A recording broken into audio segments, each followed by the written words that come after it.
کچھ نہ تھا وہ جو نہ ہو تو کچھ نہ ہو، جانے ہے وہ جہان کی، جانے ہے تو جہان ہے۔ صلی اللہ علیہ یا رسول اللہ، وسلم علیک یا حبیب اللہ۔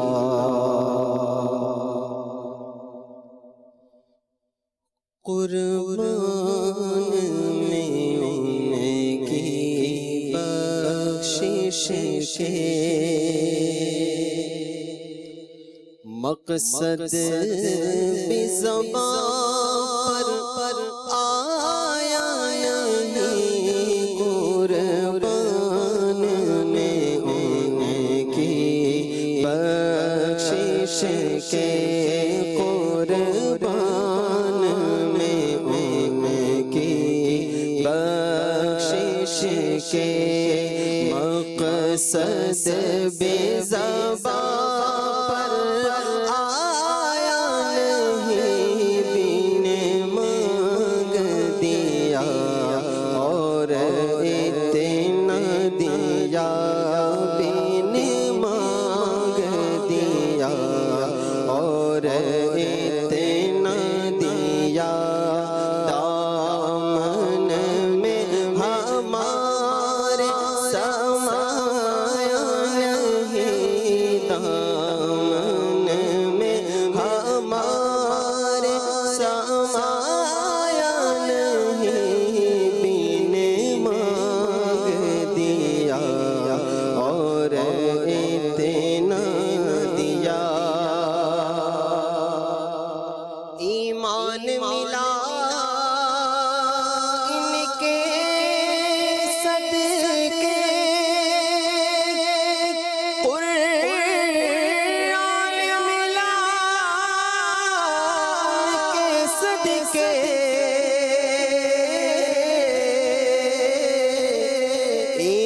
ایمان ملا ان کے صدقے، قرآن ملا ان کے صدقے، ارے رحمان ملا ان کے صدقے، رحمان ملا ان کے صدقے، وہ کیا ہے جو ہم نے پایا نہیں، وہ کیا ہے جو ہم نے پایا نہیں، قربان میں ان کی بخشش کے، اور ان کا تو شعار کریمی ہے،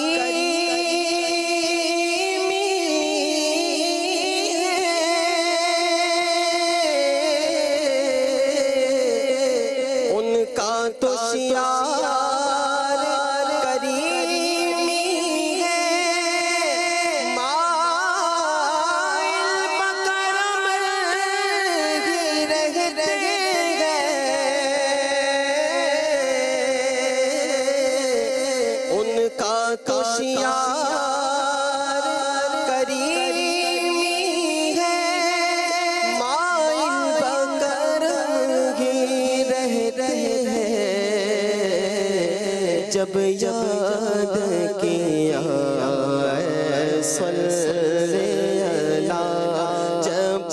یاد کیا صلی اللہ، وہ آ ہی گئے، تڑپایا نہیں، جب یاد کیا صلی علی وہ آ ہی گئے تڑپایا نہیں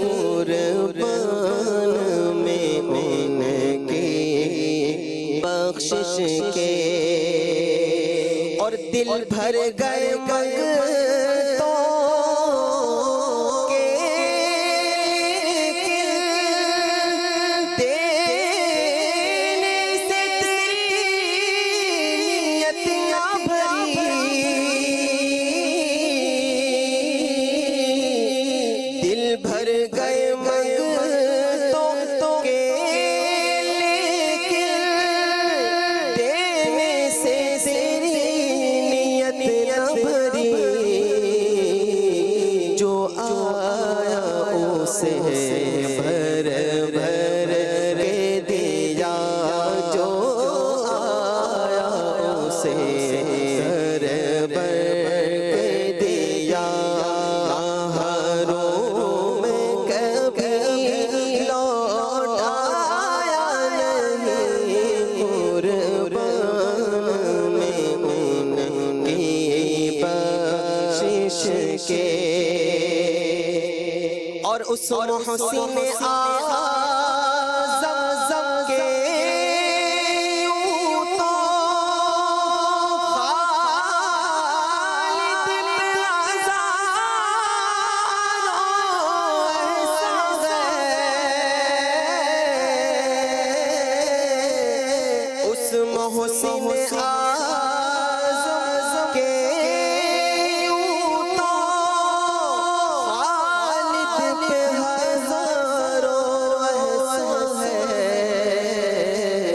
قربان مگر اس احسان کے قربان مگر اس احسان کے احسان بھی تو جتایا نہیں قربان مگر اس احسان کے احسان بھی تو جتایا نہیں قربان میں ان کی بخشش کے مقصد بھی زبان پر آیا نہیں بن مانگ دیا اور اتنا دیا دامن میں ہمارے سمایا نہیں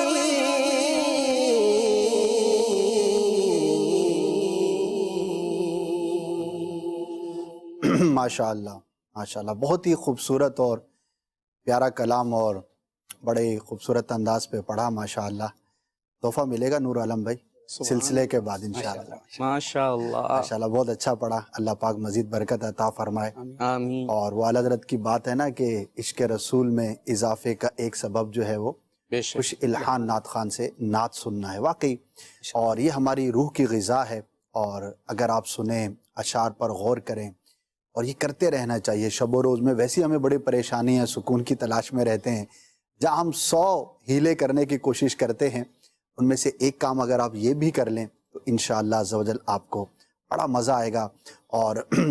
جو کلام پڑھے جاتے ہیں تو اس کے اندر بڑی ایک معنویت ہوتی ہے، فضائل مصطفیٰ ہوتے ہیں، سیرت مصطفیٰ کا بیان ہوتا ہے، معجزات کا تذکرہ ہوتا ہے، کہیں پر استغاثہ بھی ہوتا ہے، بہت کچھ ہوتا ہے۔ تو اللہ پاک ہمیں سعادت بھی عطا فرمائے اور ہمارے محبت مصطفیٰ صلی اللہ تعالی علیہ وسلم میں مزید اضافہ بھی عطا فرمائے۔ راشد بھائی سے ابتدا کریں گے۔ راشد بھائی اتنا بڑا نام ہے، ویسے تو ہر نبی کی عظمت کا کیا کہنا، مخلوق میں سب سے افضل گروہ ہے،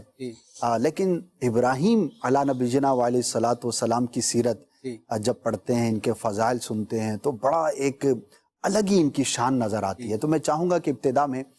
کچھ ان کے نام کے حوالے سے اور کچھ ان کے جو بنیادی فضائل ہمیں قرآن و سنت کی روشنی میں ملتے ہیں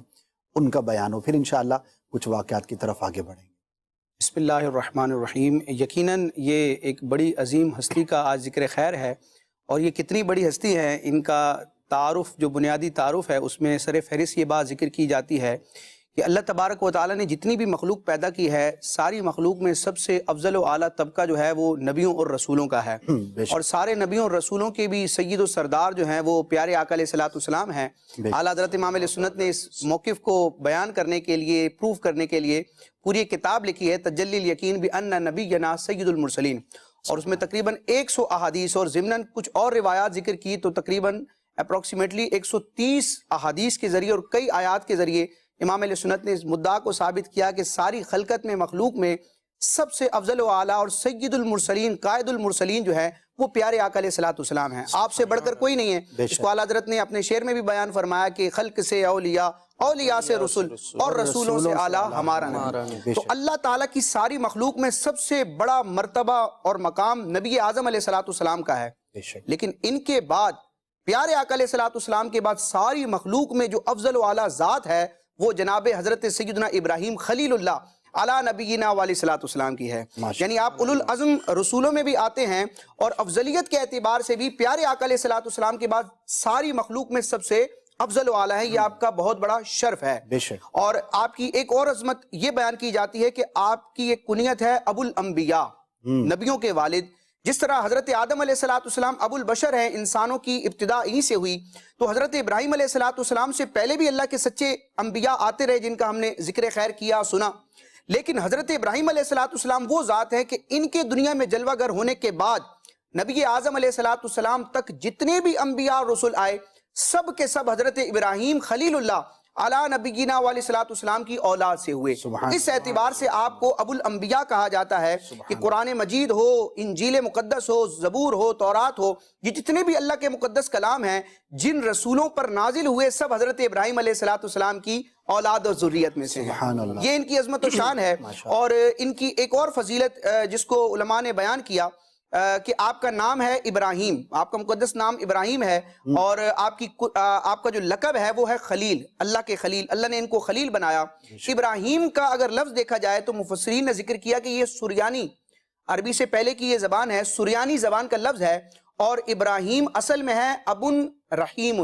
یعنی رحم کرنے والا، مہربانی کرنے والا باپ اور والد۔ صحیح۔ حضرت ابراہیم علیہ الصلوۃ والسلام کی یہ شان تھی کہ آپ بچوں سے بڑی محبت اور شفقت فرماتے، اور مہمانوں کی بھی آپ ضیافت فرمایا کرتے، اور آپ کے بارے میں یہ بھی ذکر کیا گیا کہ جو مسلمانوں کے بچے فوت ہو جاتے ہیں نابالغی کی عمر میں، بچپنے کے عالم میں، تو عالم برزخ میں، یعنی جو روحوں کی دنیا ہے، انتقال کرنے کے بعد انسانوں کی روحیں جس جہان میں جاتی ہیں قیامت تک وہیں رہتی ہیں، تو عالم برزخ میں حضرت ابراہیم خلیل اللہ علی نبینا علیہ الصلوۃ والسلام اور آپ کی جو زوجہ ہے حضرت سارہ رضی اللہ تعالی عنہا، یہ مسلمانوں کے بچوں کی کفالت کرتی ہیں۔ تو آپ رحم کرنے والے، مہربانی اور شفقت کرنے والے والد ہیں۔ اور آپ کی ایک کنیت ابو الضیفان بھی بیان کی گئی ہے کیونکہ آپ بڑے مہمان نواز تھے۔ یعنی علماء نے یہ ذکر کیا کہ سب سے پہلے مہمان نوازی انہوں نے کی۔ اس کی تشریح علماء نے یہ کی کہ اگرچہ ابراہیم علیہ الصلوۃ والسلام سے پہلے بھی مہمانی کا رواج تھا، لیکن مہمان نوازی کا جو اہتمام حضرت ابراہیم علیہ الصلوۃ والسلام نے اپنایا اور اختیار فرمایا، اس کی مثال آپ سے پہلے کے زمانے میں نہیں ملتی۔ آپ کے بارے میں آتا ہے کہ آپ کے مقدس گھر کے 4 دروازے تھے کہ مہمان کہیں سے بھی محروم نہ رہے، اور بغیر مہمان کے آپ کھانا تناول نہ فرماتے، اپنے گھر سے تشریف لے جاتے، دور دراز آپ تشریف لے جاتے کہ کوئی مہمان آئے اور میرے ساتھ بیٹھے تو میں اس کے ساتھ کھانا کھاؤں۔ تو اس لیے آپ کی کنیت ہے ابو دیفان۔ اور جیسا کہ آپ نے ان کے نسب کا تذکرہ کیا، اولاد کا تذکرہ کیا، تو سیدنا نوح علیہ الصلوۃ والسلام کے بعد جو اولاد چلی، حام، سام اور یافس، آپ کے 3 بیٹوں سے چلی، تو ابراہیم علیہ الصلوۃ والسلام کا نسب جو ہے اوپر جا کر سام بن نوح سے ملتا ہے، اور پھر اوپر جو آپ کا نسب چلتا ہے۔ کیا ہی بات ہے، کیا ہی شان ہے۔ اور آپ علیہ الصلوۃ والسلام، جیسا کہ پیارے آقا صلی اللہ تعالی علیہ وسلم کے بعد آپ کا بڑا مقام اور مرتبہ بیان کیا گیا، اور آپ کے جو ابتدائی فضائل علماء نے بیان فرمائے، اسی میں یہ مہمان نوازی کا بھی تذکرہ، اور بڑے دلچسپ واقعات ہیں کہ آپ گھر سے باہر تشریف لے جاتے اور مہمانوں کو جو ہے وہ تلاش کیا کرتے تھے، اور کسی بھی چیز کو یا کسی بھی کام کو جب کوئی شخص ایک نمایاں انداز پر کرتا ہے تو ایک طرح سے اس کو اس کام کا بانی کہا جاتا ہے، موجد کہا جاتا ہے۔ تو یہ مہمان نوازی پہ میں چاہوں گا کہ تھوڑی سی ہم ڈیٹیل کریں، اور یعنی کہ ایک تو یہ بات پتہ لگی کہ یہ مہمان نوازی کرنا یہ کوئی اس زمانے کی یا ماضی قریب کی بات نہیں ہے، بلکہ یہ ہزاروں سال سے جو ہے یہ سلسلہ چلا ہوا آ رہا ہے، اور انبیاء کرام سے بڑھ کر اور کون مہمان نوازی کرے گا، لیکن کسی کی بڑی خصوصیت کے ساتھ کسی صفت کا غلبہ پانا وہ اس کی پھر پہچان بن جاتی ہے۔ اور ابراہیم علیہ السلام جو ہے وہ ضیافت کے حوالے سے بڑی آپ کی شہرت ہے، کیا کہیں گے وقار بھائی اس حوالے سے؟ اس حوالے سے جو واقعہ بھی میرے ذہن میں آ رہا تھا وہ انشاءاللہ تفصیل سے بھی اس کو لیں گے۔ یعنی مہمان نوازی ایک ایسی خصوصیت آپ کی، اور اب ہمارے یہاں حوالے سے بھی ہم نے بات کرنی ہے کہ ہمارے یہاں کیا اس حوالے سے ایک چیز پائی جاتی ہے۔ بعض اوقات کیا ہوتا ہے کہ کوئی مہمان آیا تو وہ اگر ظاہراً شکل پر بل نہ پڑے تو دل کے اندر کہنا چاہیے وہ بل پڑنا شروع ہو جاتے ہیں، اور وہ بجٹ وغیرہ یاد آنا شروع ہو جاتا ہے کہ بھائی یہ مہینے کا تو ہم نے یہ بنایا تھا، یہ مہمان صاحب آ گئے، اب یہ ایکسٹرا اگر مرغی وغیرہ لانی پڑ گئی تو کیا ہوگا۔ جبکہ حضرت ابراہیم علیہ السلام کے واقعات میں کیا ملتا ہے، ایک مرتبہ فرشتے انسانی روپ میں آئے تھے، وہ پورا اس کی ایک تفصیل ہے۔ تو آپ اتنے مطلب مہمان کو دیکھ کر خوش ہوتے تھے اور ان کی مہمان نوازی میں جلدی کیا کرتے تھے کہ آپ نے ان کے سامنے وہ بچڑا وغیرہ ذبح کر کے ان کے سامنے کھانا پیش کر دیا۔ اب جب وہ کھانا رکھ دیا گیا، وہ ہاتھ نہ بڑھائیں کہ فرشتے تو اس طرح کی چیزیں نہیں کھایا کرتے، تو پھر ان کو احساس ہوا کہ یہ کیا معاملہ ہے، پھر بات ہوئی کہ وہ فرشتے تھے۔ مطلب آپ کو اتنی خوشی اور اس قدر اچھے انداز سے جی آپ نے مہمان نوازی اختیار کی کہ آپ نے ان کے سامنے کھانا پیش کر دیا۔ وہ بھی کہا جاتا ہے نا جب کسی کو کچھ کھلانا نہ ہو تو وہ جناب اس سے پوچھا جاتا ہے اچھا آپ کیا کھائیں گے، کھانا کھائیں گے؟ ارے بھائی اگر آپ نے کھلانا ہے اور اس مہمان کو کچھ دینا ہے تو پھر پوچھنے کی، اگر کھانے کا وہ وقت ہے تو آپ کھانا لا کے رکھیے۔ تو حضرت ابراہیم علیہ السلام کے اس واقعے سے یہ ایک بہت خوبصورت درس ہمیں ملتا ہے۔ ماشاء اللہ۔ اس میں جو آپ نے بات کہی نا وقار بھائی کہ مہمان آنے پر مشکل میں پڑنا، جی اچھا ایک تعداد تو ہو سکتا ہے، اگرچہ میں یہی کہوں گا کہ وہ کم ہی ہوں گے کہ مہمان کے آنے پر ان کو خوشی نہ ہوتی ہو، زیادہ تعداد وہ ہوگی کہ جو ہمارے کلچر کے اندر پائی جانے والی ایک بلا وجہ کی جو تکلفات ہیں صحیح، اس کی وجہ سے ہم مشکل میں پڑ جاتے ہیں۔ یعنی کہ مہمان آیا ہے تو بہتر یہ ہے کہ جو آپ کے پاس ہے، جو حسب حیثیت ہے، وہ آپ پیش کر دیں، اور اس کے اندر تکلف نہیں ہونا چاہیے، نہ مہمان کی طرف سے ہونا چاہیے نہ میزبان کی طرف سے۔ یہ دونوں طرف سے جو کہ کامنٹس پاس کیے جاتے ہیں، اور یہ پچھلے مطلب ایک عرصے سے چلا آ رہا ہوگا۔ آج ہی ہم بیٹھے یہ بات چیت کر رہے تھے کہ پہلے جب کوئی شادی بیاہ کا سلسلہ ہوتا تھا تو کئی کئی دنوں کے لیے لوگ جو ہے وہ ایک دوسرے کے گھر جایا کرتے تھے، یعنی کہ کئی تو ایسی برادریاں آپ بھی جانتے ہوں گے کہ وہ تاریخ رکھنے کے لیے جاتے تھے تو 2 دن لگاتے تھے، حالانکہ تاریخ رکھنا 2 منٹ کا کام ہے، مشورہ ہی کرنا ہے کہ بھئی کب شادی ہونی چاہیے، کب آسانی ہے، کون آ سکتا ہے۔ اچھا پھر شادی سے پہلے چلے جانا، مہمانوں کا آنا، چھٹیاں گزارنے کے لیے جانا، یہ ساری چیزیں اب بھی ہوتی ہوں گی، لیکن اس کے اندر اگر آپ غور کریں گے کہ وہ 1 ہفتے کے مہمان یا 5 دن کے مہمان، تو وہاں پر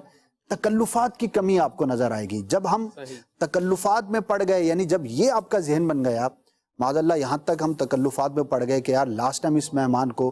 جن برتنوں میں کھانا دیا تھا اس دفعہ وہ نہیں ہونے چاہیے، یہ ہے وہ مشکل جو آپ نے کہا کہ بل پڑ جاتا ہے دل پر، گردے پر۔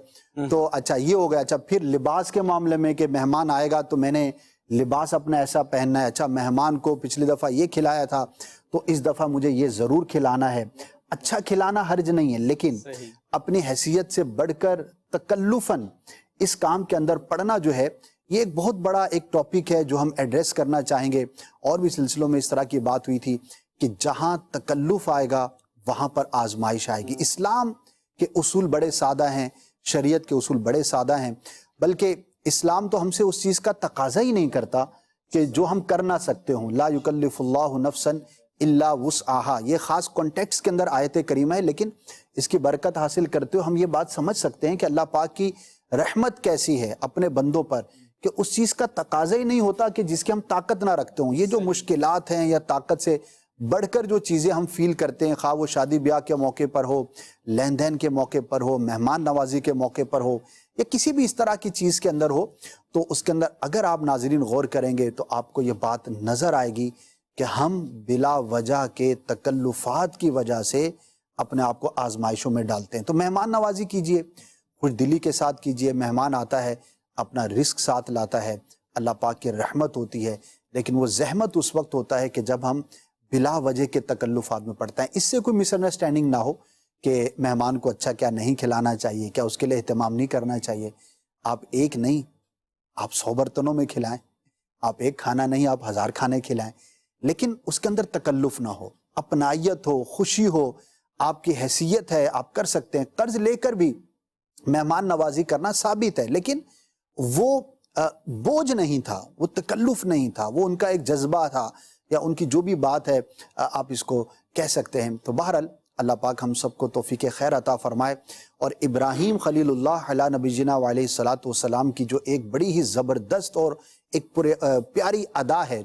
ہم یہ بھی نیتوں میں شامل کر سکتے ہیں، جب بھی مہمان آئے اس کو اچھا کھلائیں، اس کی تعظیم کریں، کرام کریں، کہ یہ سنت انبیاء ہے اور ہمارے ابراہیم علیہ الصلاۃ والسلام کی بڑی ہی پیاری یہ سنت مبارکہ ہے۔ راشد بھائی،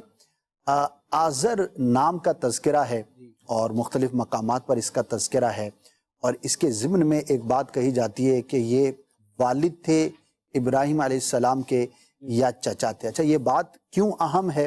اور یہ بات ہم کیوں کرتے ہیں، اور وہ اصل میں کیا تھے اور اس کی کیا وجہ ہے، اگر یہ کچھ بیان ہو جائے اور اس کے ضمن میں جو گفتگو ہے، تاکہ پھر ہم آگے بڑھیں۔ جی، قرآن مجید برہان رشید میں ہم دیکھتے ہیں کہ حضرت ابراہیم خلیل اللہ علیہ نبینا علیہ الصلوۃ والسلام نے جو توحید کی، اللہ تعالیٰ کے ایک ہونے کی دعوت دی، تو آپ علیہ الصلوۃ والسلام کے مد مقابل 3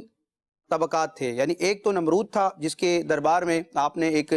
مناظرہ بھی فرمایا اور اللہ تبارک و تعالیٰ کی وحدانیت کو دلائل قاہرہ سے ثابت بھی فرمایا، اور نمرود جو تھا وہ بالکل مبہوت ہو گیا۔ یہ قاہرہ اور مبہوت کا اگر ترجمہ بھی کر دیں، یعنی بڑے مضبوط شاندار دلائل آپ نے پیش فرمائے، اور وہ جو نمرود تھا وہ لاجواب اور حیران رہ گیا۔ اور دوسرا آپ کی قوم تھی جو ستاروں کی پوجا کرتی تھی اور بتوں کی پوجا کرتی تھی، ان کو آپ نے ایڈریس کیا۔ اور تیسرے نمبر پر خصوصیت کے ساتھ جو قرآن مجید فرقان حمید میں کئی مقامات پر ذکر ملتا ہے آپ کے چچا کا، جس کا نام تھا آزر۔ لیکن قرآن مجید برہان رشید میں آزر کا جب تذکرہ ہوا تو اس کے لیے اب کا لفظ استعمال ہوا ہے۔ یہاں سے بعض ذہنوں میں ایک خدشہ پیدا ہوتا ہے کہ حضرت ابراہیم علیہ السلام کے والد معاذ اللہ توحید کے قائل نہیں تھے، مشرک تھے۔ حالانکہ نبی پاک علیہ السلام کی یہ خصوصیت علماء نے بیان کی ہے کہ آدم علیہ السلام سے لے کے حضرت عبداللہ رضی اللہ تعالی عنہ تک، اور حضرت حوا رضی اللہ تعالی عنہا سے حضرت آمنہ رضی اللہ تعالی عنہا تک، جن خوش نصیب مردوں اور خواتین کے رحموں اور پشتوں سے نبی پاک علیہ السلام کا نور منتقل ہوا، وہ سارے افراد موحد تھے، اللہ کو ایک ماننے والے تھے۔ اور اس بات کو ثابت کرنے کے لیے علامہ سیوطی نے تقریباً 6 رسائل لکھے، اور امام اہل سنت نے ان کا خلاصہ اپنی کتاب میں بیان کیا ہے، شمول الاسلام لاصول الرسول الکرام۔ سبحان اللہ۔ تو اب نبی پاک علیہ السلام کی یہ جد اعلیٰ ہیں ابراہیم علیہ السلام، اور ان کے والد اگر معاذ اللہ مشرک ہوں تو پھر پیارے آقا علیہ السلام کی اس عظمت کے اظہار کے حوالے سے کیا جواب دیا جائے گا؟ یہ وہ بنیادی وجہ ہے جو اس مسئلے کو بیان کی۔ پھر علماء نے اس پر ڈسکس کی اور اس کو بیان فرمایا کہ عربی زبان کا ایک اسلوب ہے، اور یہ صرف عربی زبان میں نہیں ہے، کئی زبانوں میں ملتا ہے، کہ ادب اور احترام کے لیے یا ایک محبت کے اظہار کے لیے جو چچا ہوتا ہے اس کو بھی باپ سے تعبیر کر دیا جاتا ہے۔ جیسے کہ قرآن مجید فرقان حمید میں بھی اس کی مثال موجود ہے، اور نبی پاک علیہ السلام نے اپنے چچا حضرت سیدنا عباس رضی اللہ تعالیٰ عنہ کے حوالے سے ایک مقام پر ارشاد فرمایا، ردو علیہ ابی، اور یہاں ابی سے مراد حضرت عباس رضی اللہ تعالیٰ عنہ ہیں۔ یہ نبی پاک علیہ السلام کے فرمان سے بھی، قرآن کی آیات سے بھی مسئلہ ثابت ہے، عربی محاورے، عربی زبان سے بھی یہ ثابت ہے، اور کئی زبانوں میں یہ ہوتا ہے کہ جو چچا ہوتا ہے، تایا ہوتا ہے، اس کو بھی ابو کہہ دیا جاتا ہے، بڑے ابو کہتے ہیں، چھوٹے ابو۔ تو اس محاورے کے اعتبار سے جو آزر تھا، جو در حقیقت حضرت ابراہیم علیہ السلام کا چچا تھا، اس کے لیے اب کا لفظ آیا۔ حضرت ابراہیم علیہ السلام کے جو اپنے والد تھے جو موحد تھے، ان کا نام تارخ تھا، اور اس کی اگر مزید ڈیٹیل پڑھنی ہو، الحمدللہ مفتی قاسم اتاری زید لطفہ نے جو کتاب لکھی ہے سیرت الانبیاء، جس کا فیضان لے کر یہ ہم سلسلہ کر رہے ہیں، تو اس کتاب میں صفحہ نمبر 300 پر، یہ تقریباً 299 سے 300 تک مفتی صاحب نے بڑی ڈیٹیل کے ساتھ، دلائل کے ساتھ اس کو بیان فرمایا، تو اس کا مطالعہ کیا جا سکتا ہے۔ تاج الشریعہ مفتی اختر رضا خان رحمۃ اللہ تعالی علیہ نے بھی اس موضوع پر بیان فرمایا، اور پوری آپ کی ایک تصنیف موجود ہے۔ ماشاءاللہ ماشاءاللہ۔ تو یہ ایک عقیدے کی بات ہے، اور اسی لیے ہم نے یہاں پر مناسب سمجھا کہ اس کو بیان کیا جائے۔ ابراہیم علیہ السلام کا جب بھی تذکرہ کیا جاتا ہے، بلکہ جتنے بھی انبیاء کرام کا ہم تذکرہ سن رہے ہیں، تو ان کی امتوں کے اندر 2 طرح کے لوگ پائے گئے۔ کچھ ماننے والے ہوئے، کچھ انکار کرنے والے ہوئے۔ اچھا، ان انکار کرنے والوں میں اور ماننے والوں میں کچھ نام بڑے نمایاں ہوئے، کچھ پازیٹیو نمایاں ہوئے، کچھ نیگیٹو نمایاں ہوئے۔ ابراہیم علیہ السلام کی جو قوم تھی، آپ جس ایریے میں تشریف فرما تھے،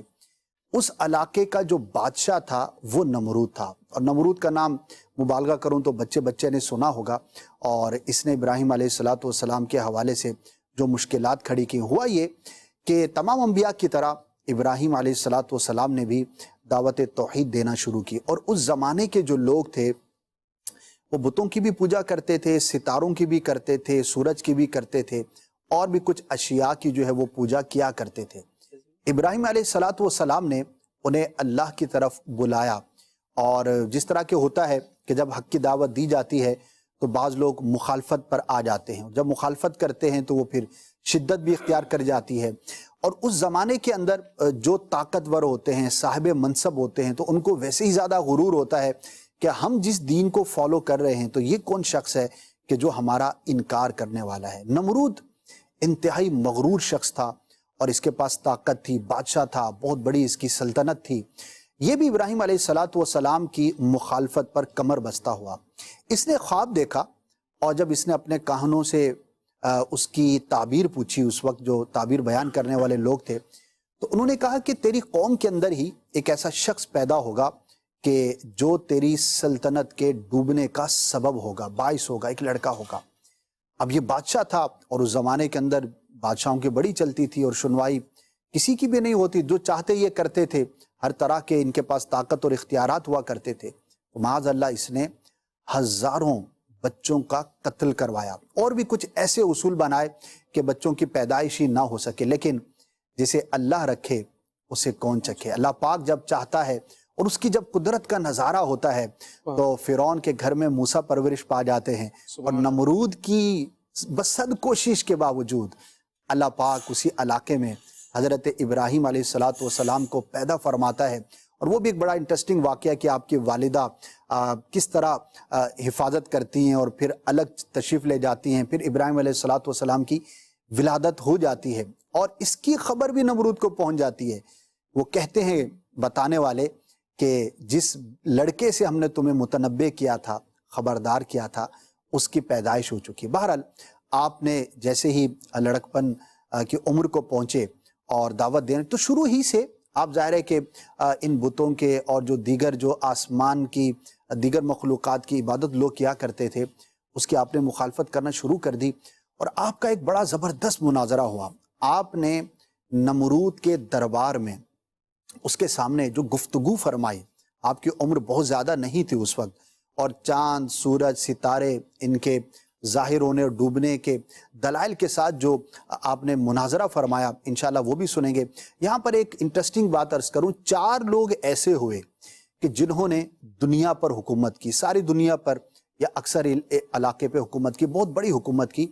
اور اللہ کی قدرت کے ان میں سے 2 مسلمان ہوئے اور 2 غیر مسلم ہوئے۔ جو غیر مسلم تھے ان میں سے ایک بخت نصر اور ایک یہ نمرود، ان کی بڑی حکومت تھی۔ اور جو اللہ کے ماننے والے تھے ان میں سے ایک نبی حضرت سلیمان علیہ السلام اور دوسرے ذوالقرنین رضی اللہ تعالی عنہ، یہ 2 وہ اللہ پر ایمان رکھنے والے موحد تھے کہ جن کی حکومت ساری دنیا پر ہوئی، اور یہ 2 کافر ایسے ہوئے کہ جن کو اللہ پاک نے حکومت دی لیکن یہ نافرمان ہوئے۔ راشد بھائی، اس حوالے سے بڑا انٹرسٹنگ یہ واقعہ بھی ہے، اور اس میں توحید باری تعالیٰ کا بیان بھی ہے، ہمارے لیے بہت کچھ سیکھنے کا بھی ہے۔ میں چاہوں گا کہ اس واقعے کا کچھ پہلو اگر بیان ہو۔ جی، حضرت ابراہیم خلیل اللہ علیہ السلام کو معاذ اللہ جب آگ کی طرف بڑھایا گیا، یہ لفظ میں اس لیے استعمال کر رہا ہوں، کچھ عرصہ پہلے ہم نے کھلے آنکھ صلی اللہ کہتے کہتے پروگرام میں یہی حضرت ابراہیم خلیل اللہ علی نبینا علیہ السلام کا ذکر خیر کیا تھا، تو وہاں ایک پیکج چلا تھا نگران شورا اور قبلہ مفتی قاسم صاحب کا، وہ پیکج تھا جو یہ مقام جہاں پر معاذ اللہ آپ کو یہ آگ کا واقعہ ہوا تھا، جی، تو وہ دکھایا گیا۔ تو وہاں نگران شورا جب اسپیچ کر رہے تھے مفتی قاسم صاحب کے ساتھ، تو وہاں آپ نے یہ الفاظ ارشاد فرمائے تھے کہ جب ابراہیم علیہ السلام کو آگ کی طرف بڑھایا گیا، یعنی اللہ کے نبی ہیں، تو یہ امیر علیہ سنت کی تربیت بھی ہے کہ نگران شورا نے کتنے نکھرے ہوئے الفاظ استعمال فرمائے۔ ادب کی بات ہے، جی جی، تعظیم کی بات ہے، ہونی چاہیے۔ جی، ماشاءاللہ۔ جب تک شریعت منع نہ کرے تو ادب کرنے ہی میں برکت ہے، یعنی وہ جس سے شریعت نے منع کر دیا وہ تو ادب ہی نہیں ہے پھر، اور ادب ہوتا ہی وہ ہے جو شریعت کے دائرے میں ہو۔ وہ کسی نے کہا تھا کہ دیوانگی وہ ہے جو عقل کے دائرے میں ہو، اور عزت و تعظیم اور احترام وہ ہے جو شریعت کے دائرے میں ہو۔ تو نگران شورا کے انہی الفاظ کو میں آگے بڑھاؤں گا کہ جب حضرت ابراہیم خلیل اللہ علیہ نبینا علیہ السلام کو آگ کی طرف بڑھایا گیا، اور یہ قرآن مجید میں ڈیٹیل کے ساتھ واقعہ بیان کیا گیا، مفسرین نے ذکر کیا کہ اس واقعے سے پہلے یا اس واقعے کے بعد حضرت ابراہیم خلیل اللہ علیہ نبینا علیہ السلام کا نمرود سے ایک مناظرہ ہوا۔ اس کی وجہ کیسے پیش آئی کہ اس علاقے میں قحط پڑ گیا، لوگ غلے کے لیے پریشان تھے، تو نمرود جو بادشاہ تھا اس کا ایک تسلط تھا، تو اس کے خزانے میں غلہ موجود تھا، اب لوگ جاتے تھے اور اپنی ضرورت کے مطابق اس سے لے کر آتے تھے۔ تو اسی سلسلے میں حضرت ابراہیم خلیل اللہ علیہ نبینا علیہ السلام کا بھی نمرود کے دربار میں جانا ہوا۔ اب نمرود پہلے سے جانتا تھا کہ یہ توحید کی دعوت دیتے ہیں، اور نمرود خود ایسا بدبخت تھا کہ اس نے خود خدائی کا دعویٰ کیا ہوا تھا کہ میں خدا ہوں معاذ اللہ۔ تو اب اس نے غلہ دینے کے بجائے یہ تذکرہ چھیڑ دیا کہ آپ اللہ کے ایک ہونے کی دعوت دیتے ہیں اور بتوں کے اور میری عبادت سے لوگوں کو روکتے ہیں۔ تو حضرت ابراہیم علیہ السلام نے پھر اللہ تبارک و تعالیٰ کی وحدانیت اور ایک ہونے پر دلائل قائم کیے، اور توحید ایسا ٹاپک ہے کہ ہر نبی نے ہی الحمدللہ اس کا پرچار کیا ہے۔ نبی پاک علیہ السلام ہوں یا حضرت آدم علیہ السلام ہوں، تمام انبیاء کرام کی سیرت میں اور ان کی تبلیغ میں ایک بنیادی عنصر یہ نظر آتا ہے کہ وہ اللہ کے ایک ہونے کی دعوت دینے والے ہوتے ہیں۔ تو حضرت ابراہیم علیہ السلام نے جب یہ گفتگو شروع ہوئی، اس نے کہا کہ کس خدا کی آپ ہمیں دعوت دیتے ہیں؟ تو حضرت ابراہیم علیہ السلام نے ارشاد فرمایا کہ میرا رب وہ ہے کہ جو زندگی دیتا ہے اور موت دیتا ہے۔ یہ اللہ تبارک و تعالیٰ کی عظمت و شان بیان کی، اور یہ دلیل جو ہے عقل مند کے ماننے کے لیے کافی ہے کہ زندگی اور موت جو دے سکتی ہے ذات وہی خدا ہے۔ اب نمرود کا دربار موجود تھا، لوگوں کی توجہ بھی اس طرف مبذول تھی۔ اب لوگوں کی شرم سے بچنے کے لیے اس نے کیا کیا، دو افراد کو بلایا اور ایک کو معاذ اللہ قتل کروا دیا اور ایک کو چھوڑ دیا، آزاد کر دیا، اور اس نے کہا یہ کام تو میں بھی کر لیتا ہوں کہ ایک کو زندہ کیا، ایک کو میں نے مار دیا۔ حالانکہ دیکھا جائے تو عقلاً یہ کتنی حماقت ہے کہ کسی کو عدم سے وجود بخشنا، پیدا کرنا اور ہے، اور کسی قیدی کو چھوڑ دینا، اس میں کوئی مماثلت ہی نہیں ہے۔ اور اسی طرح رب تبارک و تعالیٰ جو وفات دیتا ہے، موت دیتا ہے، اور مردے کو دوبارہ زندہ کرنے پر بھی اللہ تبارک و تعالیٰ قادر ہے۔ اس نے اگر ایک قیدی کو قتل کروا دیا تو یہ کون سی بڑی بات ہے، رب کی مشیت سے ہی یہ سب کچھ ہوا۔ اگر اس نمرود کو کہا جاتا کہ اس قتل شدہ شخص کو دوبارہ زندہ کر دو تو وہ اس کی طاقت نہیں رکھتا تھا۔ تو اب معاذ اللہ اس نے اس طرح یہ جواب دینے کی کوشش کی، لیکن حضرت ابراہیم علیہ السلام نے پھر اگلی دلیل پیش فرمائی، اور وہ ایسی دلیل تھی جو اس نمرود کو حیران اور پریشان جس نے کر کے رکھ دیا۔ حضرت ابراہیم علیہ السلام نے فرمایا میرا رب وہ ہے جو سورج کو مشرق سے طلوع کرتا ہے، اگر تم خدا ہو تو مغرب سے مشرق کی طرف کرو۔ یہ جب اس نے کلام سنا تو وہ بالکل حیران رہ گیا، ہکا بکا رہ گیا، جس کو مبہوت کہا جائے۔ قرآن مجید برہان رشید میں سورہ بقرہ میں اس کو بیان کیا گیا، وہ الفاظ بڑے شاندار ہیں، میں بیان کروں گا۔ حضرت ابراہیم علیہ السلام کا رب نے ذکر فرمایا، اذ قالا، اے محبوب یاد کرو جب ابراہیم نے فرمایا، ربی الذی، میرا رب وہ ہے، یحیی و یمیت، جو زندہ کرتا ہے اور موت دیتا ہے۔ قال انا احیی و امیت، اب نمرود نے کہا زندہ میں بھی کرتا ہوں اور میں بھی مارتا ہوں، اور پھر یہ اس نے دو افراد میں سے ایک کو قتل کیا، ایک کو چھوڑ دیا۔ حضرت ابراہیم علیہ السلام نے پھر ارشاد فرمایا، قال ابراہیم، ابراہیم علیہ السلام نے ارشاد فرمایا، فإن اللہ یأتی بالشمس من المشرق فأتی بها من المغرب، میرا رب تو وہ ہے جو مشرق سے سورج کو طلوع کرتا ہے، تم مغرب سے طلوع کر کے دکھا دو۔ رب فرماتا ہے فبہت الذی کفر، تو جو کافر تھا جس نے کفر کیا یعنی نمرود، وہ مبہوت رہ گیا، ہکا بکا رہ گیا۔ سبحان اللہ، کیا بات ہے، ماشاءاللہ۔ اور اس میں دیکھیں، ایک تو اس میں مناظرے پر علماء نے کلام فرمایا کہ حق کو ظاہر کرنے کے لیے مناظرہ کرنا یہ انبیاء کرام کی سنت سے ثابت ہے، اور آج بھی جو علماء برحق ہوتے ہیں اور وہ جو اگر ان کے سامنے کوئی اس طرح کی بات آتی ہے یا اسلام کے خلاف کوئی اس طرح کا کام ظاہر ہوتا ہے یا کلام ہوتا ہے، تو علماء آج بھی اس کے خلاف جو وہ دلائل قائم فرماتے ہیں اور اس کی وضاحت فرماتے ہیں، اور یہ بہت بڑی بنیادی بات ہوتی ہے۔ لیکن یہاں پر یہ یاد رہے کہ ہر شخص مناظر نہیں ہو سکتا، یہ بھی ایک بیماری ہے کہ جس کو دیکھو دو چار کتابیں پڑھ لی، ایک ٹاپک پر کچھ معلومات حاصل کر لی۔ تو میں نے اچھوں کو دیکھا ہے کہ ابتدا میں مناظرے کرتے تھے، بعد میں خود ہی وسوسوں کا شکار ہو گئے۔ وجہ یہ ہے کہ مناظرہ کس کو کرنا چاہیے اور کس کو نہیں کرنا چاہیے،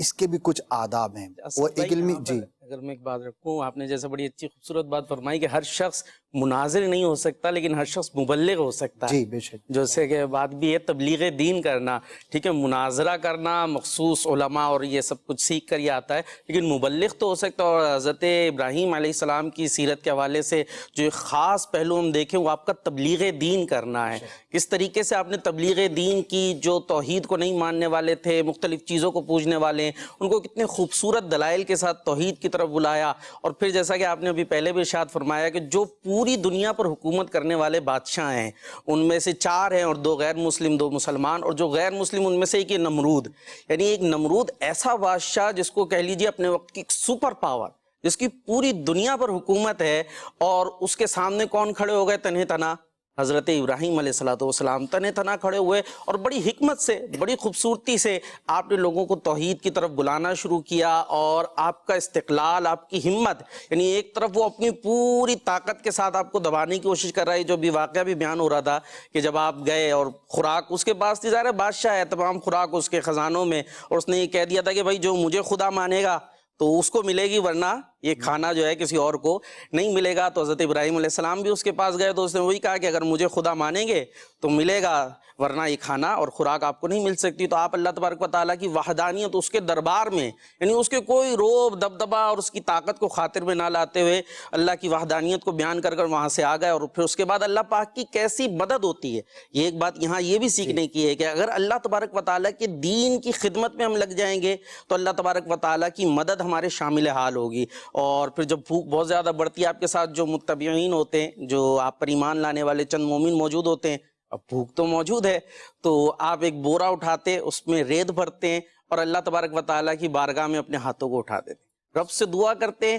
آپ نے رب کے دین کے لیے کتنی قربانیاں دی، اس پر انشاءاللہ ہماری گفتگو ہوتی رہے گی کہ کہاں آگ میں ڈالے جانے تک نوبت پہنچی، کس انداز سے اور بھی سب کچھ ہوا. اب آپ کے ہاتھ اٹھتے ہیں، اللہ پاک وہ ریت سے بھرے ہوئے بورے کو آٹے میں تبدیل فرما دیتا ہے، اور آپ جو ہے اس کے ذریعے جو ہے کیا بات ہے. خوراک حاصل بالکل یہ توکل کی بات ہے. سبحان کہ اللہ. یہاں پر بھی توکل ہے،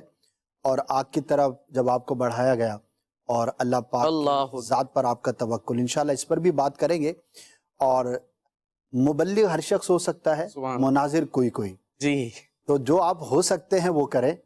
اور جو کوئی ہو سکتا ہے تو اس کو اس پر چھوڑ دیں کہ جس کا یہ کام ہے. اور اس میں یہ بھی عرض کروں گا کہ صرف دل کو خوش کرنے کے لیے ہر طرح کے دلائل پڑھنا ہے. ایون کہ آج کل ایک اور بھی بات ہے، میں چاہوں گا کہ اس کو بھی ایڈریس کر دیا جائے کہ لوگ جو ہے وہ اپنے دین کی پوری معلومات رکھتے نہیں ہیں، اور کمپیریٹیو جو ریلیجیس اسٹڈیز ہوتے ہیں اس کے اندر پڑ جاتے ہیں. دیکھیے علماء میں بھی ہر عالم مناظرہ کرے یہ ضروری نہیں ہوتا. تو میں اور آپ، ہماری کیا اوقات ہے کہ ہم جو ہے وہ اس ایک خطرناک جو ہے وہ پہلو کی طرف آگے بڑھیں. اس میں بھی علماء کو چند شرائط کے ساتھ اجازت دی جاتی ہے کہ کون مناظرہ کرے گا، کون نہیں کرے گا. تو اللہ پاک ہم سب کو استقامت فی الدین عطا فرمائے. اور جو ایک تبلیغ دین کا کام ہے جس میں ہر شخص اپنے حسب حیثیت مبلغ ہے، پہنچانے والا ہے. بلغوا عنی ولو آیا، یہ جو حدیث پاک ہے اس میں ہمارے لیے سیٹسفیکشن بھی ہے، اور کرنے کا کام ہمارے لیے کیا ہے وہ یہ ہے. تو اللہ پاک ہم سب کو توفیق خیر عطا فرمائے. ایک کلام کو شامل کریں گے. پھر راشد بھائی اور وقار بھائی میں چاہوں گا کہ ہم بات کریں توکل پر. 2 مقامات ایسے ہوئے، اس کے واقعات کا بھی تذکرہ ہوا. ایک جب آگ کی طرف آپ کو بڑھایا گیا اور فرشتوں نے آ کر آپ سے کلام کیا، وہاں پر جو آپ نے توکل کا اظہار کیا. اور یہ جو بوری والا واقعہ ہے یہ بھی ہے، اور ایک اور بھی واقعہ ہے وہ انشاءاللہ ریلیٹ کریں گے. اور ابراہیم علی نبینا علیہ الصلوۃ والسلام کی سیرت سے ہمارے لیے اللہ کی ذات پر بھروسہ، اس کا جو سبق ہے وہ بھی انشاءاللہ ہم حاصل کرنے کی کوشش کریں گے. ایک اور کلام کو شامل کرتے ہیں. ان کی مہکنے دل کے غنچے کھلا دیے ہیں، ان کی مہکنے دل کے غنچے کھلا دیے ہیں،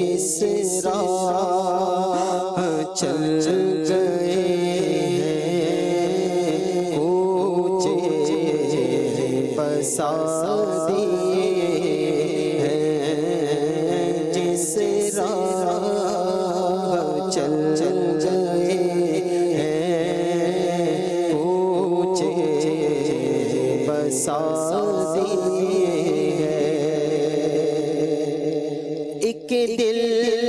ہمارا کیا ہے آزار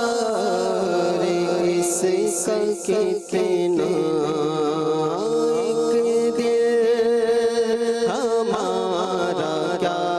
ہے آزار اس کا کتنا، تم نے تو چلتے پھرتے مردے جلا دیے ہیں، تم نے تو چلتے پھرتے مردے جلا دیے ہیں، ایک دل ہمارا کیا ہے آزار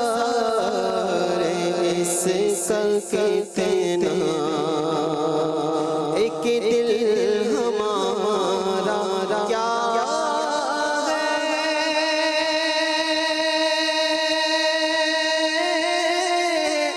آزار اس کا کتنا،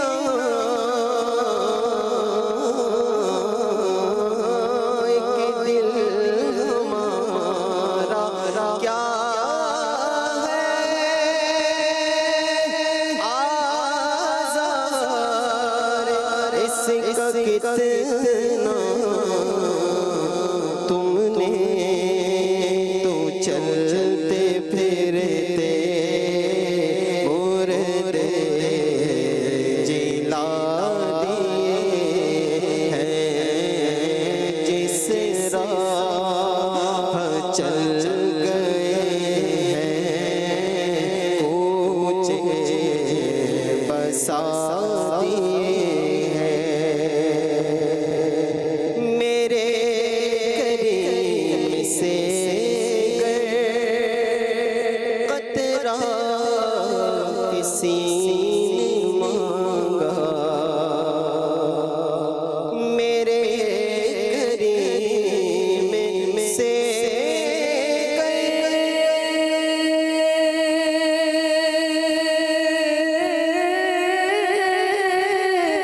قطرہ کسی نے مانگا،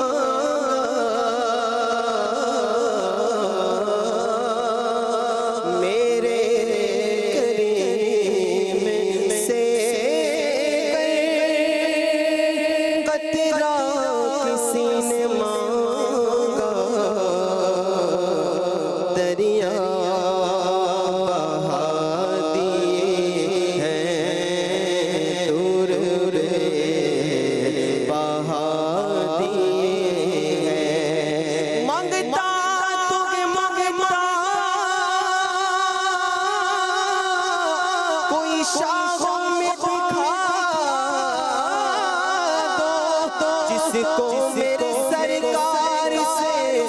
ٹکڑا نہ ملا ہو، دریا بہا دیے ہیں دور بہا دیے ہیں، اور ملک کے سخن کی شاہی تم کو رضا مسلم، ملک کے سخن کی شاہی تم کو رضا مسلم، ملک کے سخن کی شاہی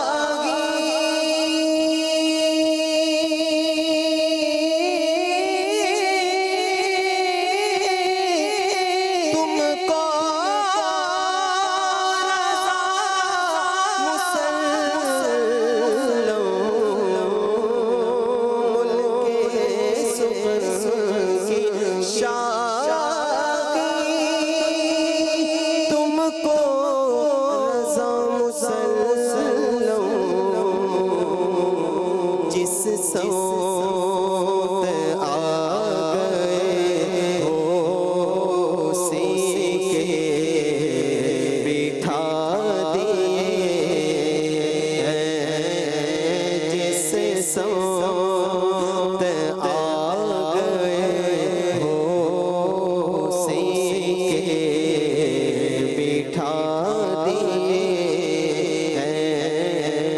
ان کی مہکنے دل کے غنچے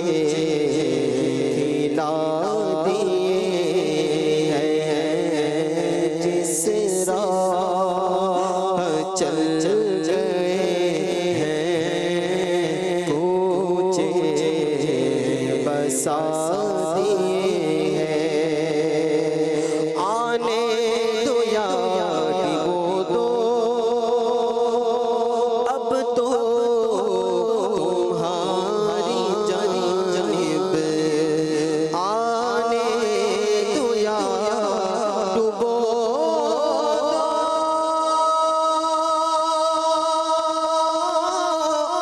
اب تو تمہاری جانب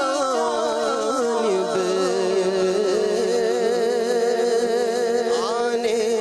دو یاد وہ اب تو تمہاری جانب کشتی تمہیں پہ چھوڑی لنگر اٹھا دیے ہیں جس راہ چل گئے ہیں کوچے بسا دیے ہیں سبحان اللہ سبحان اللہ سبحان اللہ ماشاء اللہ۔ جی راشد بھائی، ابراہیم علیہ السلام کی سیرت کا تذکرہ ہو اور آگ والے واقعے کا تذکرہ نہ ہو، یہ ہو نہیں سکتا۔ کیا تھا اور کیا پس منظر تھا؟ جی، حضرت ابراہیم خلیل اللہ علی نبینا علیہ صلاۃ والسلام نے جب اللہ تبارک و تعالیٰ کی وحدانیت کے اور نبی ہونے کے دلائل کو واضح فرمایا اور قوم اور نمرود جب دلائل دینے سے عاجز آ گئے تو انہوں نے پھر انتقامی کارروائی کا ارادہ کیا، اور یہ جب انسان دلائل سے عاجز ہوتا ہے تو پھر اس طرح کے اقدامات کرتا ہے۔ آج بھی ہوتا ہے، بہت سارے جھگڑوں میں بھی یہ ہوتا ہے کہ جب دلائل پر بات چیت ہو رہی ہو اور جس سے دلائل نہ بنے تو پھر وہ لڑائی پر اترا۔ جو آپ بات فرما رہے تھے نا کہ ہر ایک مناظر نہیں ہو سکتا، تو اس میں بھی یہ ہوتا ہے کہ بعض اوقات وہی جو تھوڑا بہت پڑھ لیا اور پھر بحث شروع کرتے ہیں تو وہ بحث تھوڑی دیر چلتی ہے، اس کے بعد وہ دلائل ختم ہو جاتے ہیں، پھر وہ آگے سے گالیاں اور مار کٹائی شروع ہو جاتی ہے۔ تو حضرت ابراہیم علیہ السلام نے جب اتمام حجت فرما دیا، سارے دلائل واضح فرما دیے اور اس کے جواب سے نمرود اور اس کی قوم جو تھی وہ عاجز آئی، تو انہوں نے معاذ اللہ انتقامی کارروائی کا ارادہ کیا اور معاذ اللہ یہ پلان کیا کہ حضرت ابراہیم علیہ السلام کو قید کیا جائے اور ایک بڑی آگ جلا کر معاذ اللہ ان کو آگ کی طرف بڑھا دیا جائے۔ اس کے لیے انہوں نے سب سے پہلے حضرت ابراہیم علیہ السلام کو معاذ اللہ قید کیا، ایک مکان میں رکھا اور میلوں میل ایک بڑے میدان میں لکڑیاں اکٹھی کی، اور مفسرین نے ذکر کیا کہ تقریباً 40 دن تک، 1.5 مہینے تک وہ لکڑیاں جمع کرتے رہے، بہت بڑا اس کا ڈھیر لگ گیا اور منو من تیل اس میں انہوں نے ڈال کر تقریباً 1 ہفتے تک اس آگ کو سلگایا۔ 1 ہفتے آگ جلتی رہی؟ جی جلتی رہی، اور اتنے اس کے شعلے بلند ہوتے، 1000 گز اس کے شعلے بلند ہوتے، اور اتنی اس میں تپش تھی کہ اگر اس کے اوپر سے بھی کوئی پرندہ جاتا تو وہ جل کر کباب ہو جاتا۔ اتنی شدت والی آگ جلا کر پھر انہوں نے معاذ اللہ حضرت ابراہیم خلیل اللہ علی نبینا علیہ صلاۃ والسلام کو منجنیق نامی ایک آلے کے ذریعے اس آگ کی طرف بڑھایا، یعنی جس طرح ایک توپ ہوتی ہے جس کے ذریعے بم وغیرہ پھینکا جاتا ہے، میزائل وغیرہ پھینکا جاتا ہے، تو اس دور کے اعتبار سے ایک مشین تھی جس کے ذریعے پتھر وغیرہ پھینکا جاتا ہے، تو منجنیق کے ذریعے انہوں نے بڑھانا چاہا۔ جب حضرت ابراہیم علیہ السلام کو آگ کی طرف بڑھانے لگے تو جبریل امین حضرت ابراہیم علیہ السلام کی بارگاہ میں حاضر ہوتے ہیں اور عرض کرتے ہیں کہ آپ کو کوئی حاجت ہے، یعنی اگر میں آپ کی مدد کروں؟ تو ابراہیم خلیل اللہ علیہ نبینا علیہ السلام توکل کے اعلیٰ منصب پر فائز تھے، آپ نے فرمایا حاجت ہے لیکن تجھ سے نہیں۔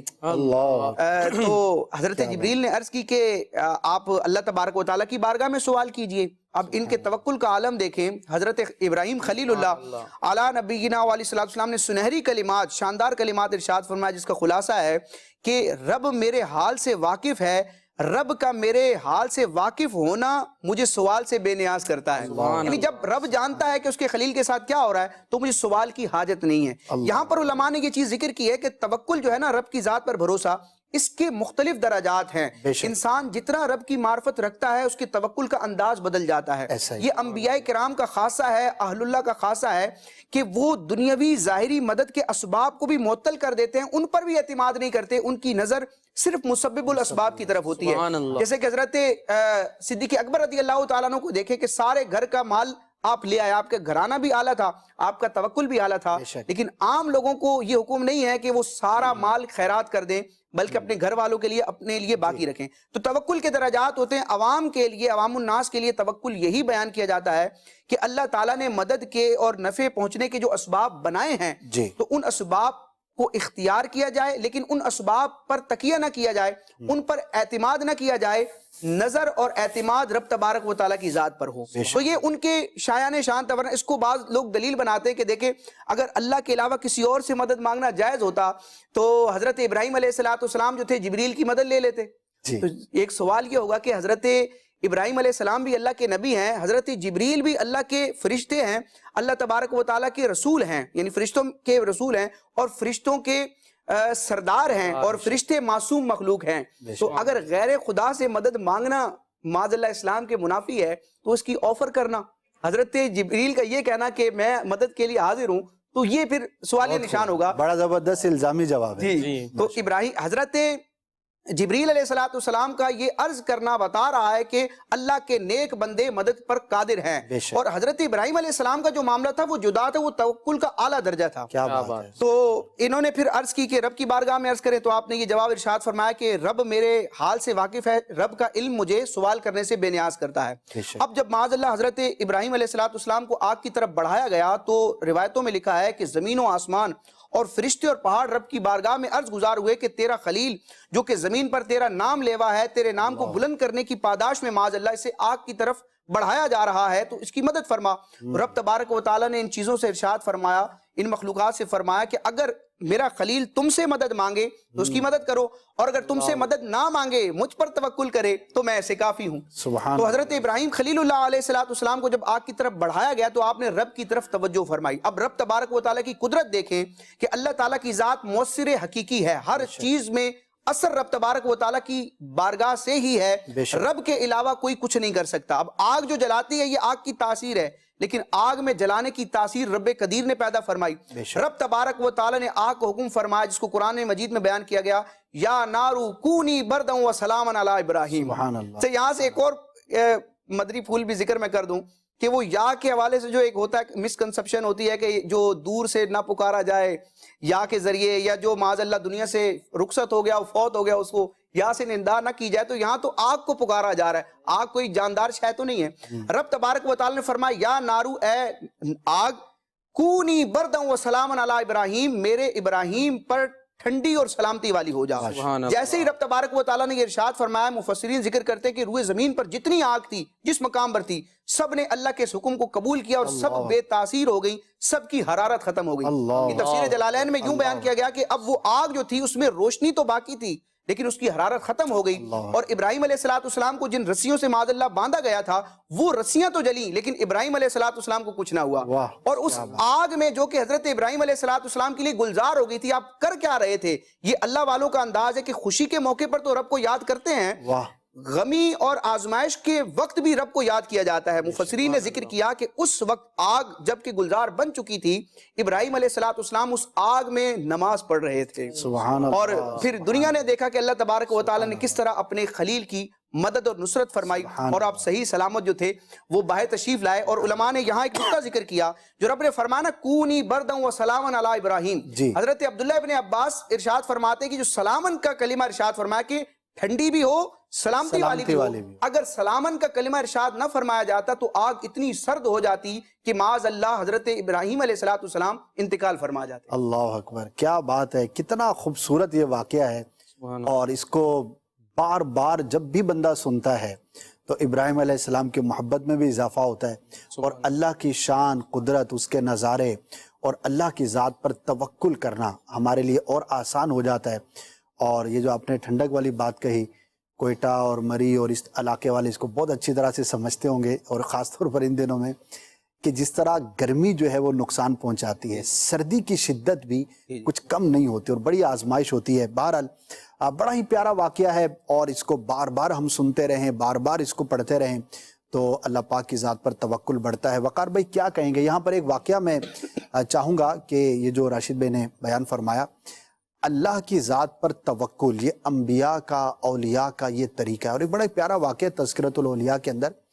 دو بزرگ تھے، ان کی آپس میں بڑی محبت تھی، اور آپس میں جب اپنائیت ہوتی ہے تو کہنا سننا بھی ہوتا ہے، بات چیت بھی ہوتی ہے۔ تو ایک بزرگ جا رہے تھے تو رستے میں دیکھا کہ سامان رکھا ہوا ہے، تو سامان تو ان کو اپنے دوست کا اور دوسرے بزرگ کا ہی لگا، لیکن وہ کہیں نظر نہیں آ رہے تھے۔ اب وہاں کھڑے ہو گئے، ادھر ادھر دیکھنے لگے کہ چوراہے پہ سامان رکھا ہے اور وہ حضرت نظر نہیں آ رہے۔ تھوڑی دیر کے بعد دیکھا تو وہ تشریف لا رہے ہیں۔ تو آپ نے فرمایا کہ یہ کیا طریقہ ہے کہ اپنا سامان یہاں پہ رکھ کر آپ چلے گئے، اور تو یہ کس پر آپ بھروسہ کر کے گئے تھے؟ تو بڑا پیارا خوبصورت جواب دیا، کہا کہ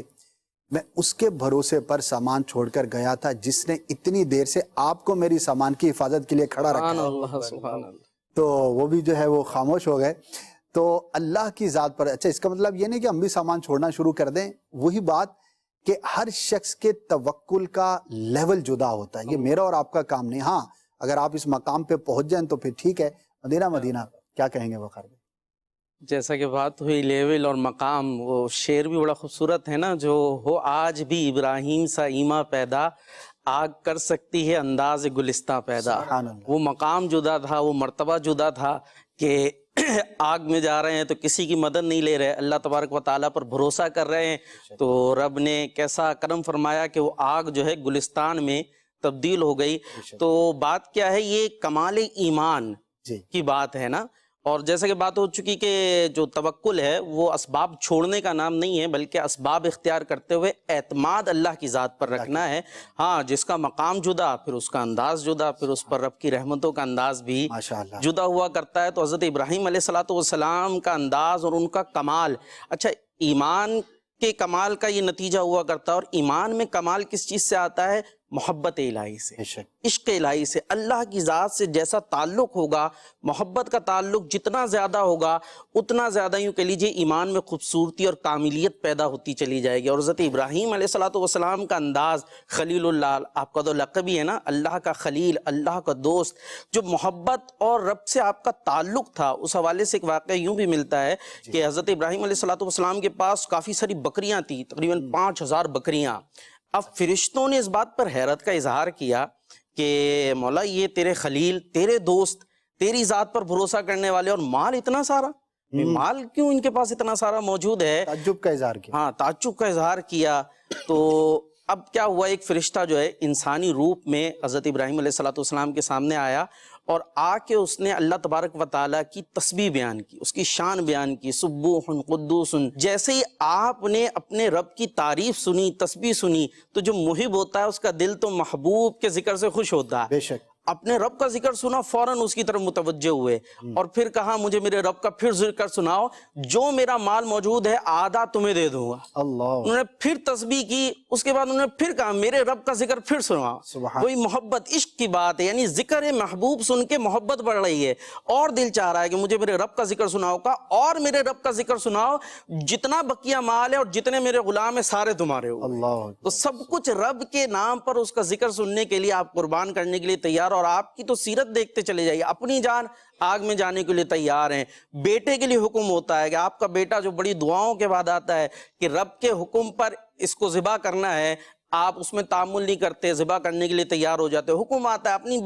اپنے بیٹے اور اپنی زوجہ کو ایسی جگہ چھوڑ کر آ جاؤ جہاں نہ کھانے کو کچھ ہے، نہ پینے کے لیے کچھ ہے، کچھ موجود نہیں ہے، چھوڑ کر آ جاؤ۔ آپ ایک ایک چیز پر دیکھتے چلے جائیں۔ یہ کہنا تو بڑا آسان ہے، میرا بیان کر لینا، لیکن یہ آپ سوچیں کہ کس طریقے سے آگ کے اندر ڈالا جا رہا ہے، آپ تیار ہیں۔ گھر والوں کو چھوڑ کر آ جاؤ، آپ تیار ہیں۔ بیٹے کو ذبح کر دو، آپ اس کے لیے تیار ہیں۔ تو رب کی ذات سے کیسی محبت اور کیسا توکل، اور جو رب فرمائے اس کے لیے سب کچھ کرنے کے لیے تیار۔ دراصل ابراہیم خلیل اللہ علیہ نبی جنا علیہ الصلاۃ والسلام کی سیرت میں ایک سے زائد مرتبہ ہجرت شامل ہے۔ جب یہ نمرود کا واقعہ ہوا، یہ آگ کا واقعہ ہوا، تو ابراہیم علیہ نبی جنا علیہ الصلاۃ والسلام نے ملک شام کی طرف جانے کا ارادہ فرمایا اور ہجرت کرنا چاہیے۔ یاد رہے کہ ہجرت کا مطلب جو ہے وہ اس کا جو لغوی معنی مفہوم ہے وہ ترک کرنا ہے، چھوڑنا ہے۔ اور علامہ نووی شافعی رحمۃ اللہ تعالی علیہ نے اپنے 40 کے اندر ہجرت کے کئی جو ہے وہ کیٹیگریز بیان فرمائے ہیں کہ گناہ کی جگہ کو چھوڑنا بھی ہجرت ہے، کسی شخص کو اس لیے چھوڑ دینا کہ میں رب کی عبادت پر کمر بستہ رہوں، گناہ سے بچنے میں کامیاب ہو سکوں، تو یہ بھی ہجرت ہے۔ لیکن جو معروف معنی ہے وہ یہی ہے کہ کسی وجہ سے اللہ کی رضا کے لیے بندہ ایک جگہ سے دوسری جگہ کی ہجرت کر دے۔ جیسے ہجرت مدینہ، ہم اپنی اس امت کی بات کریں تو سرکار صلی اللہ تعالی علیہ وسلم کی جو ہجرت ہے معروف ہے، مشہور ہے۔ تو ابراہیم علیہ السلام نے بھی اپنے اس علاقے کو چھوڑ کر جانے کا ارادہ فرمایا۔ آپ کے ساتھ آپ کی زوجہ حضرت سارہ رضی اللہ تعالی عنہا بھی تھیں۔ آپ اپنے قافلے اور چند رفقا کے ہمراہ وہاں سے روانہ ہوئے۔ راستے میں ایک ایسے مقام پر پہنچے کہ جہاں کا جو بادشاہ تھا یا وہاں کا جو بھی کہیں وہ بڑا بدباطن تھا، اور وہ کیا کرتا تھا کہ اگر مسافر وہاں سے گزرتے تو اس زمانے کے اندر سرائے ہوتے تھے، ٹھہرنے کے مخصوص مقامات ہوتے تھے، تو وہاں پر وہ اپنے لوگ چھوڑ دیتا تھا، اور ان کو یہ انسٹرکشنز تھیں کہ اگر کوئی عورت ہے، خوبصورت ہے، اس کو آ کر خبر دی جائے تو وہ مردوں کو یا تو مار دیتا تھا یا کسی اور ذریعے سے عورتوں پر قبضہ کر لیتا تھا۔ تو جب حضرت ابراہیم خلیل اللہ علی نبینا وعلیہ الصلاۃ والسلام وہاں پر پہنچے تو لوگوں نے جا کر اس شخص کو جو ہے وہ خبر دی کہ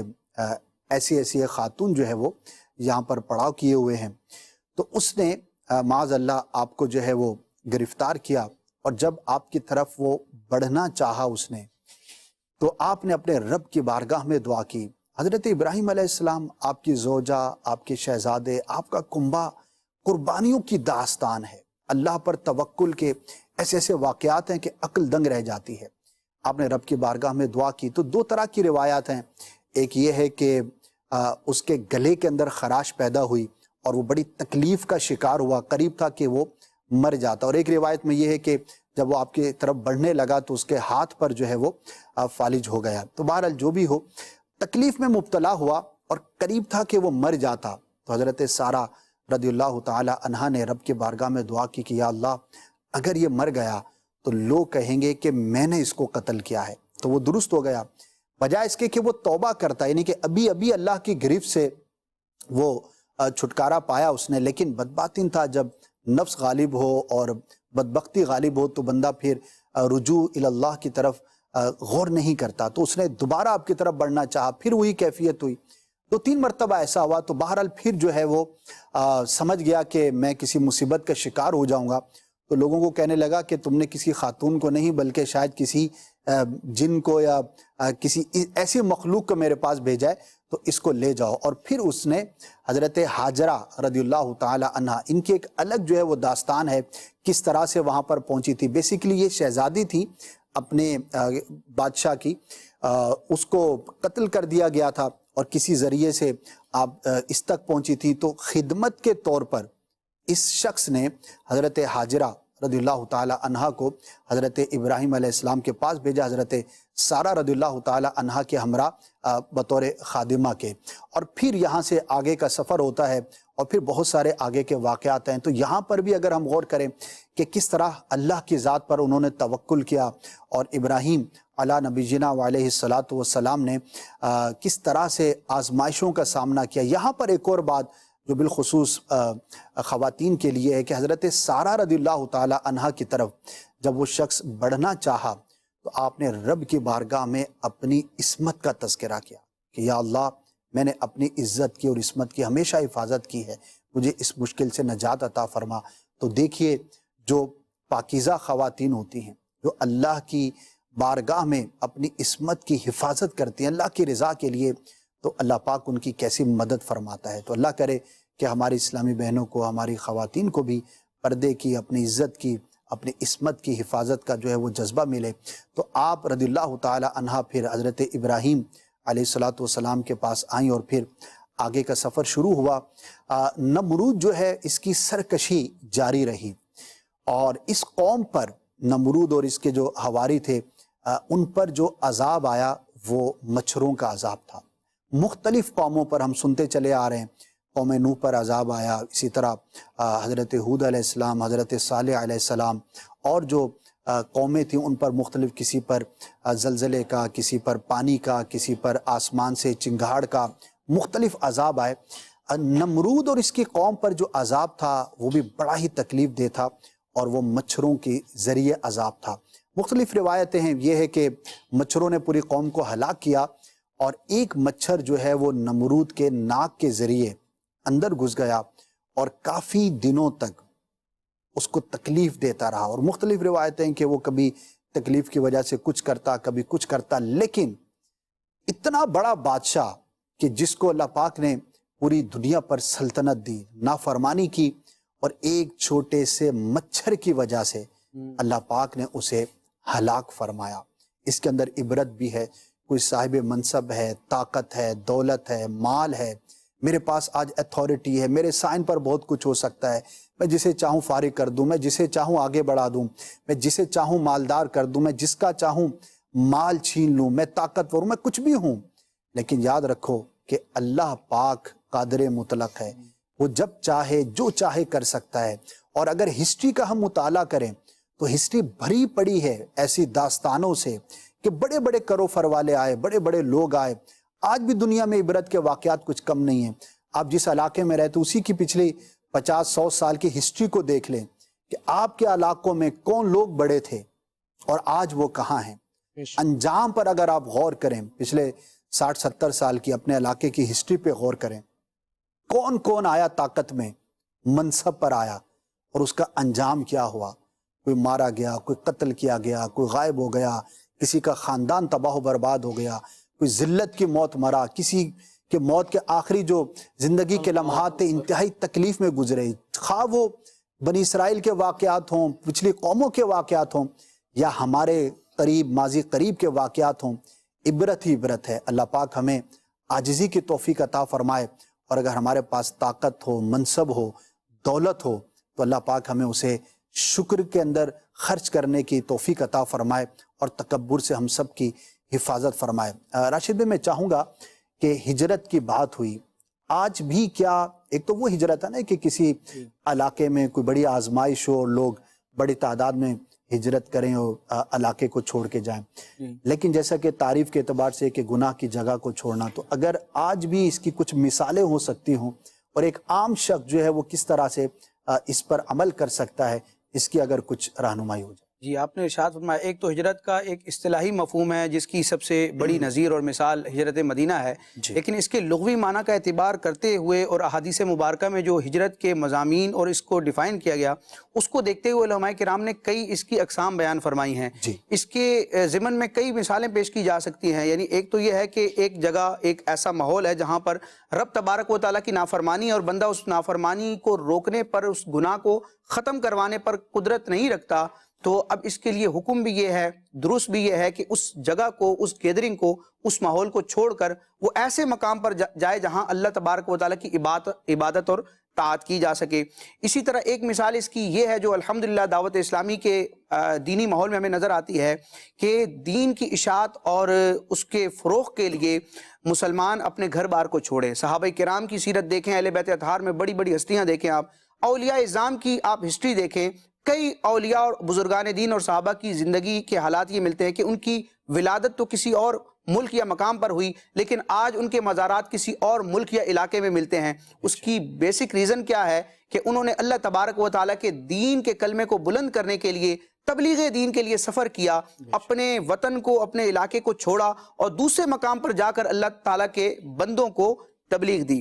اور رب تبارک و تعالیٰ کے احکامات پہنچائے۔ تو ہجرت کا ایک انداز الحمدللہ دعوت اسلامی کے مدنی قافلوں کے ذریعے، اور جو ذمہ داران ماشاءاللہ ساری زندگی کے لیے وقف مدینہ ہو جاتے ہیں اور گھر بار ہی سارا دوسرے علاقے میں، کئی مثالیں ایسی، کئی مثالیں آپ بھی جانتے ہوں گے، ہم بھی جانتے ہیں ماشاءاللہ۔ کئی اسلامی بھائیوں نے، مبلغین نے اپنے شہروں کو چھوڑا، جا کر آباد ہوئے،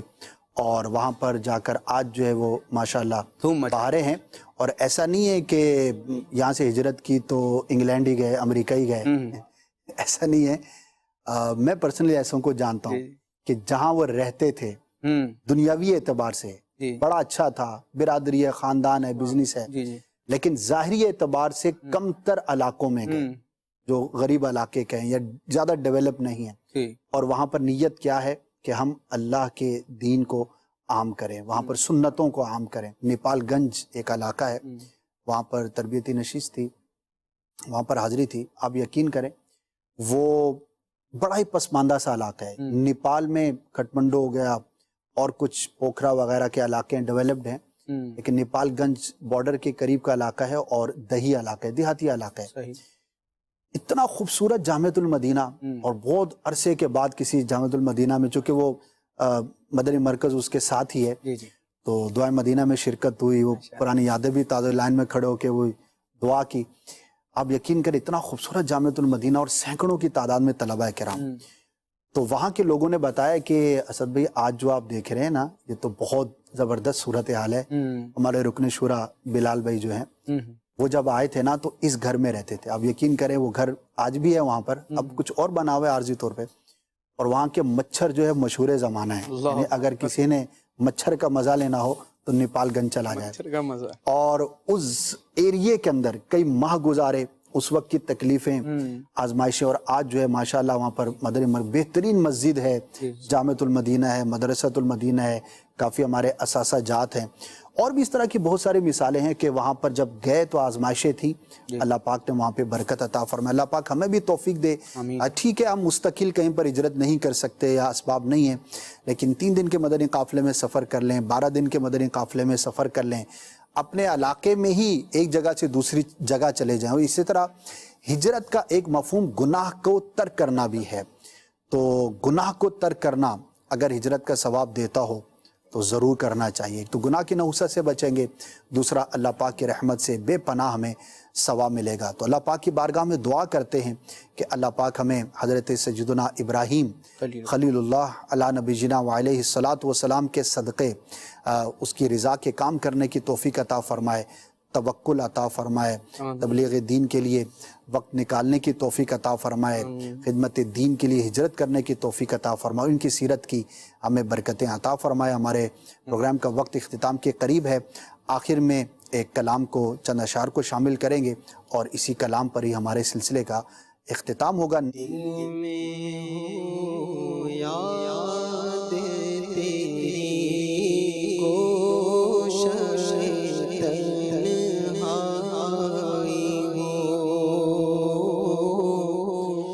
دل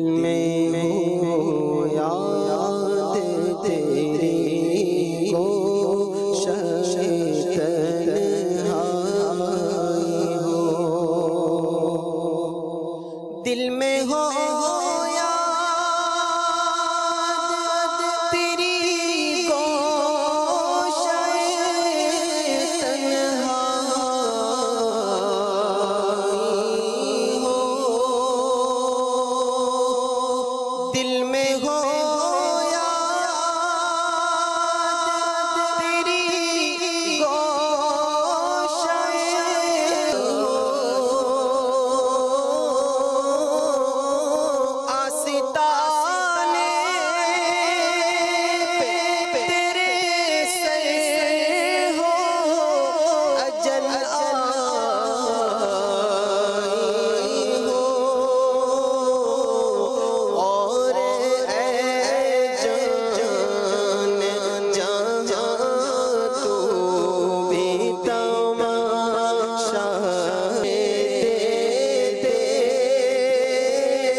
بندے جب